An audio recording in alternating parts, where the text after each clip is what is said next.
For years, Angie Penrod stood just outside the frame, the woman behind one of gospel music's most beloved voices, raising a household full of children, while her husband traveled the world singing to millions. And for years she smiled, she supported, and she stood beside Guy Penrod at every Gaither homecoming concert, every recording session, every family photo that fans kept like a piece of scripture on their walls. What Angie has since said about those years quietly, honestly, in the kind of candid moments that rarely surface in the Christian music world, is something that will stop longtime fans of the Gaither Vocal Band in their tracks. Not because it's a scandal, and not because it tears anything down. What makes it land so hard is that it's the truth, and in the carefully maintained world of gospel music and faith-based ministry, the truth about a real marriage, one with real weight and real cost, turns out to be the most unexpected thing of all. Stay with us, because what surfaces around the 10-minute mark of this video is the part of their story that most people who love Guy Penrod have never heard told fully. Once you hear it, the way you see that family, and possibly your own, will not look quite the same. If you've spent any time in the Gaither homecoming world, the name Guy Penrod carries the same weight as a hymn learned in childhood. It lives somewhere deep, and it comes back without any effort at all. Guy joined the Gaither Vocal Band in 1994, stepping into a group that already held a firm place in American Christian music history. And what nobody fully anticipated was how completely he would make that sound his own. That voice, warm, enormous, with a range that seemed to operate by different rules than everyone else on the stage, became the sonic identity of an entire era of gospel music. When Guy sang, you didn't simply hear it, you felt it settle somewhere in your chest and stay there. Born in Abilene, Texas, he carried that open country quality with him everywhere, and even in a suit jacket surrounded by orchestration at a homecoming taping. There was always something about Guy Penrod that felt unadorned and honest, the way wide Texas land looks before anyone puts a fence on it. For millions of fans who discovered the Gaither homecoming videos through the 1990s and into the early 2000s, Guy wasn't simply a performer on a stage. His face was familiar, his voice was comfort, and the way he talked about Angie and their children and their life back home in Tennessee made him feel like someone sitting across a table from you, not someone behind a microphone.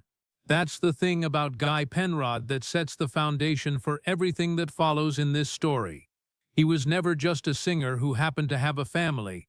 He was a family man who sang, and that distinction, it turns out, carried far more weight than anyone outside their home ever fully understood, because while fans watched the stage, Angie Penrod was living an entirely different story. Think about what that life actually looked like, day after day, for a woman in Angie's position during those years. The Gaither Vocal Band under Bill Gaither's direction wasn't a regional act playing weekend dates. This was one of the most active and widely distributed musical ministries in American Christian life, with the Homecoming series alone producing dozens of recordings and tapings filmed across multiple years, in locations ranging from Nashville venues to the Holy Land itself, drawing crowds that filled arenas and sanctuaries across the country. And that was only the public-facing part of it, because beyond the Gaither homecoming tapings came solo appearances, church engagements, extended tours, radio commitments, and the relentless behind-the-scenes demands that never appear on any camera. Guy Penrod was, by every account, fully devoted to that work. And gospel music doesn't produce voices of his caliber without years of discipline and sacrifice and a sense of calling that becomes inseparable from the man himself. That kind of calling doesn't get set down lightly, and Angie, a woman of deep faith who had married Guy knowing the shape of the life ahead of them, understood that completely. But understanding something and living inside it are two separate experiences, and for a long stretch of years inside the Gaither Vocal Band era, Angie was living inside something heavier than she let anyone watching from the outside see. By the time Guy had spent several years with the Gaither Vocal Band, the Penrod household had grown in ways that would have tested any family's foundation. He and Angie were raising children, 8 of them, eventually inside a life structured entirely around someone else's recording and touring calendar. Homecoming tapings, concert runs stretching for weeks, rehearsals, recordings, the full machinery of a ministry operating at that scale.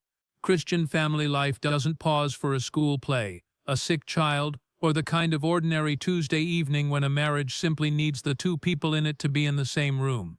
Guy was good at his work in the way that creates its own gravity, pulling him further in and asking more of him, until the distance between the man on the Gaither homecoming stage and the man at the dinner table in Tennessee started measuring in more than just miles. And that's not a criticism of Guy Penrod or of the ministry, it's the plain arithmetic of a life like this, the same arithmetic that anyone who has loved a pastor, a missionary, a doctor, or a serviceman knows from the inside without needing it explained. What Angie has said publicly, in the years since that season closed, carries none of the bitterness that lesser accounts might reach for. She is not a woman who traffics in grievance, but she has been honest, and her honesty is the kind that fans of the Gaither homecoming world, people who have built their faith on real stories rather than polished ones, genuinely deserve to hear. In interviews and in her own words, at events where cameras caught her speaking more candidly, Angie described what it took to hold a home together, while Guy poured himself into gospel music ministry, night after night, city after city. She talked about the loneliness that doesn't announce itself in any dramatic way, but accumulates slowly, the way sediment settles at the bottom of still water over time, quiet and heavy and invisible until it isn't. She talked about the conversations she and Guy had to have, the hard ones, the kind that couples in ministry life often never acknowledge publicly, about what they owed to each other versus what they owed to the work God had given them. And those conversations, it turns out, changed the direction of everything. Stay with us, because what Angie said about the moment their marriage arrived at its real crossroads, and what Guy Penrod chose to do when he got there, is the part of this story that Christian music media has consistently passed over. And it matters more than most people realize. What deserves a pause here before reaching that turning point is how genuinely rare it is for anyone inside the Gaither homecoming community to speak this plainly about the cost that ministry life places on a family. The culture surrounding these gospel artists and fans who have followed them for decades understand this instinctively, tends to present a picture of cheerful sacrifice, of the road as extended worship, of homecoming as the reward waiting at the end of every hard stretch. There's real truth in that picture, and nobody is arguing otherwise. But another picture exists alongside it, one that never gets filmed, the birthday missed by a single day. The child's question, "When is Daddy coming home?" answered with a circled date on a calendar that then gets moved. The wife who learns to manage everything herself, not because she chose to, but because the situation requires it, who grows so capable of carrying the whole load alone that the gap left by an absent husband starts to feel almost like the normal shape of things. That second picture is the one Angie Penrod was living inside, and the fact that she has described it not with drama, not with accusation, but with the plain tone of a woman who has made her peace with a difficult chapter is what has resonated so powerfully with the people who've heard her speak about it. Women in this audience, women who have watched every Gaither homecoming video and prayed faithfully for these artists and their families across decades, many of them know that second picture from their own experience, not from the gospel music world necessarily, but from their own kitchens and their own long nights and the grief they carried quietly without a name for it. When Angie speaks about those years, they hear something familiar, and recognition is a powerful thing. In 2008, Guy Penrod announced his departure from the Gaither Vocal Band, and the gospel music community responded the way it always does when one of its fixtures moves, with genuine grief, loyal support, and the quiet wondering about what was really happening beneath the official statement. The official statement read cleanly: family, home, children growing up faster than expected, and a father who no longer wanted to miss it.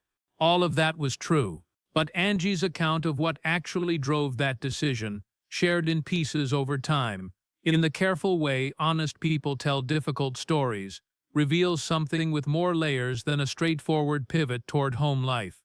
She described, with a directness that catches you off guard if you're expecting the standard gospel world gloss, the weight she had been carrying through those years, not as resentment, not as an indictment of Guy or of the Gaither ministry, but as a woman giving an honest account of what years of absence, even loving and well-intentioned absence, does to a marriage and to a mother raising 8 children. There were seasons, she said, when she felt less like a partner in a shared life and more like a single parent who happened to have a husband. The loneliness was real, she said, even surrounded by children, even knowing the work Guy was doing carried genuine meaning, even believing with everything in her that he was following the calling God had placed on his life. And here's the thing that completely reframes that confession. She also said Guy heard her. Not the polite hearing of someone absorbing words they've been told before and learned to acknowledge without acting on. He heard her the way a person hears something when it finally breaks through whatever insulation they've built around the part of themselves that already knows the truth. And that moment changed everything that followed. When Guy Penrod left the Gaither Vocal Band, the decision wasn't a retreat and wasn't a crisis, and despite what some in the gospel community quietly speculated at the time, it carried no shadow over his faith or his ministry. What it was, plainly and without any softening of it, was a man choosing his wife.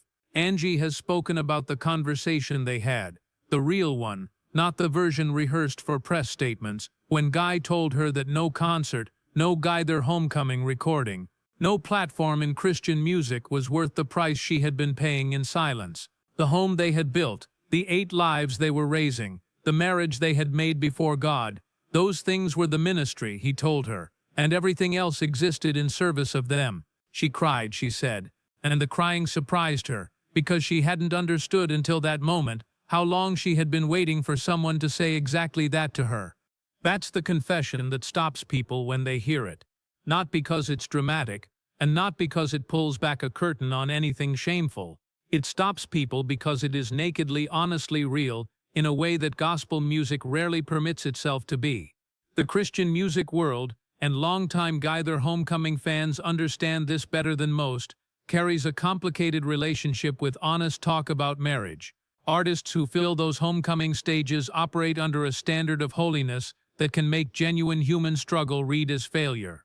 Admitting that a marriage was hard, that the costs of ministry get carried by people who never asked for them, isn't the kind of testimony that tends to make it into the catalog. Angie Penrod said it anyway, and in saying it she offered something to every woman who has sat in a church pew or watched a Gaither homecoming video and felt the quiet distance between the life she was living and the one she had imagined. The response from people who have heard her speak about it has been steady and consistent.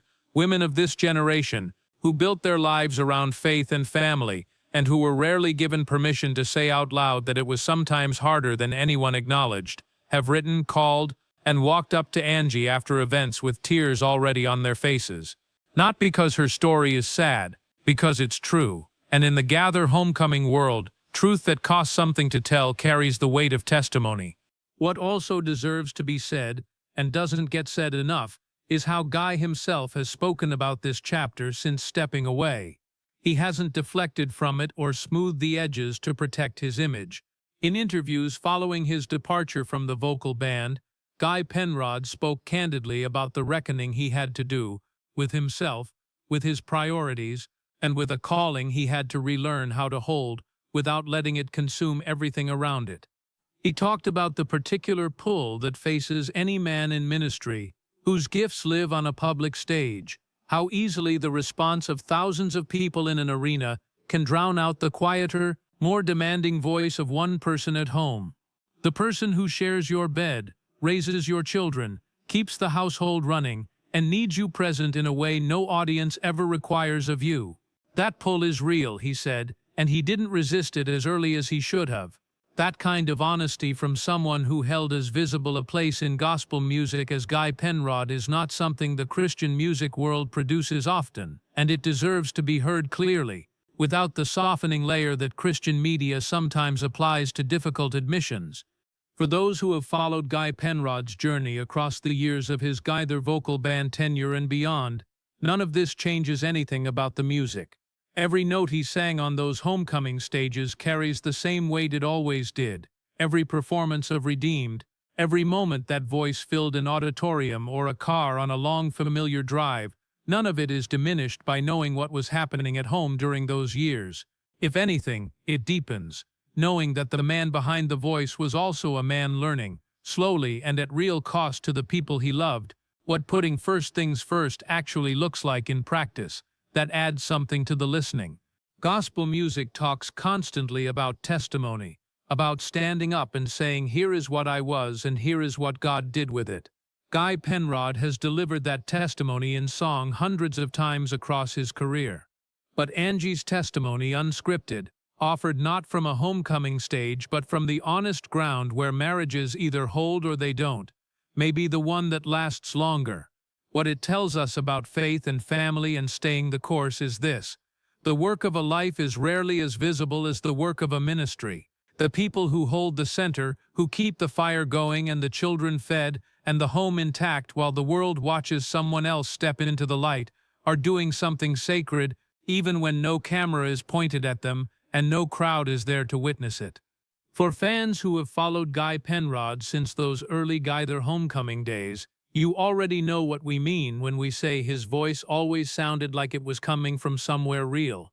Now you know a little more about what that place looked like from the inside. If this story connects with something in your own experience, if you or someone you love has lived the tension between a God-given calling and the needs of the people standing right beside you, share that in the comments. This community holds wisdom worth hearing. There's one more piece of this story that most people haven't put together yet. When Guy Penrod stepped away from the Gaither Vocal Band, the group didn't simply fill the gap and carry on unchanged. The sound shifted. The chemistry on stage moved in a different direction. And Bill Gaither, who has spent his entire adult life watching gifted people come to and leave the platform he built, and who understands better than perhaps anyone alive what it means to release someone you built something with, responded to Guy's departure in a way that stayed with the people who heard it. Across various interviews and Gaither homecoming tapings over the years, Bill has spoken about the challenge of building something collaborative when the people you build it with are also being called somewhere else. The Gaither Vocal Band, in Bill's telling, was never meant to be a fixed thing but a living one, something that changes shape because the people inside it are living actual lives and not simply performing assigned roles. And in that context, what Bill said specifically about Guy's decision carries weight. He said it the way Bill Gaither says most things, plainly, without decoration, with the steadiness of a man who has been telling the truth in public for 6 decades, that Guy Penrod was not running from anything. The choice Guy made was one Bill respected without qualification. Ministry, Bill said, begins at home. Worth noting here is that this was far from the first time the Gaither homecoming community had to navigate the complicated ground where calling and family pull in different directions. People who remember Michael English's departure from the Gaither Vocal Band in the 1990s, under circumstances far more turbulent than Guy's, know that Bill Gaither has a long and carefully considered history of holding that tension without discarding the person at the center of it. He has never been the kind of man to set someone aside because their life grew complicated. That quality, the willingness to say plainly that the person matters more than the performance, is part of what has made the Gaither homecoming family feel, across all these decades, like exactly that, a family, not a brand, not a machine, but a gathering of imperfect and faithful people, doing their best to honor God and each other inside the same breath. Guy Penrod's story sits inside that larger Gaither homecoming tradition. It belongs there. It's part of what makes these recordings and these concerts mean something beyond entertainment to the people who have followed them. What makes it, for this community of believers, feel closer to witness than performance. What comes next for Guy and Angie Penrod is something fans who have traveled this road with them for decades will keep watching with genuine affection and prayer. Guy has continued recording and performing since leaving the Gaither Vocal Band, and the years have settled something in that voice, given it a weight that only comes from living a life fully and not just singing about one. Angie remains beside him, not as a background presence, but as the woman whose willingness to tell the truth helped make the story worth telling at all. One question stays open, and it's worth sitting with. How many marriages inside the gospel music world are carrying this same weight right now, in silence, waiting for a conversation that hasn't happened yet? How many women are holding what Angie held across those years, and what changes if more of them are given permission to say it out loud? Whatever comes next, The fans who have followed this family through the years of Gaither Homecoming, through the recordings and the concerts and everything that came after, they know one thing with certainty: Guy Penrod's story isn't finished, and neither, as it turns out, is the story his wife has been brave enough to tell. If this video moved you, stay close, because we have been covering the untold stories behind the Gaither Vocal Band's most significant transitions, and what has come out of those situations is every bit as unexpected and every bit as real.